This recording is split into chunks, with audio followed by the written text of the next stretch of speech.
తమిళ super star Vijay కు Tollywood star హీరోయిన్లు కాజల్ అగర్వాల్, సమంతలతో మంచి ఈక్వేషన్ ఉంది. వాళ్ళిద్దరూ అతడికి లక్కీ హీరోయిన్లు. కాజల్ తో తుపాకీ, జిల్లాలని సూపర్ హిట్ కొట్టాడు విజయ్. అలాగే సమంతతో కత్తి, తెరీలని బ్లాక్ బస్టర్లు అందుకున్నాడు. అందుకే తన తర్వాత సినిమాకు ఈ ఇద్దరు లక్కీ హీరోయిన్లలో ఒకరిని ఎంచుకోవాలని భావించాడు. అయితే వీళ్ళిద్దరితో తనకు మంచి హిట్లో ఉన్నప్పటికీ ప్రస్తుతం వాళ్ళిద్దరి కెరియర్ ఏమంత ఊపులో లేదు. సమంత సినిమాలు దాదాపుగా మానేసి వ్యక్తిగత జీవితాన్ని ఎంజాయ్ చేస్తుంది. మరోవైపు కాజల్ ఫ్లాపుల్లో వరుసగా డబుల్ హ్యాట్రిక్ కొట్టేసింది. అయితే విజయ్ మాత్రం ఈ ఇద్దరిలో ఒకరిని ఎంచుకోవాలని ఫిక్స్ అయ్యాడట. ప్రస్తుతం సీనియర్ డైరెక్టర్ భరతన్ దర్శకత్వంలో భైరవ సినిమాను పూర్తి చేశాడు విజయ్. అతడికి ఇది 60వ సినిమా కావడం విశేషం. ఈ చిత్రం సంక్రాంతికి ప్రేక్షకుల ముందుకు వస్తుంది. దీని తర్వాత తనకు తెరీ లాంటి బ్లాక్ బస్టర్ ఇచ్చిన అట్లీ దర్శకత్వంలోనే సినిమా చేయనున్నాడు విజయ్. ఈ చిత్రానికి మన star director Vijendra Prasad script సమకూరుస్తూ ఉండడం విశేషం.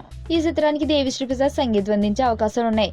వచ్చే నెలలోనే ఈ సినిమా సెట్స్ మీదకి వెళ్లే అవకాశం ఉంది.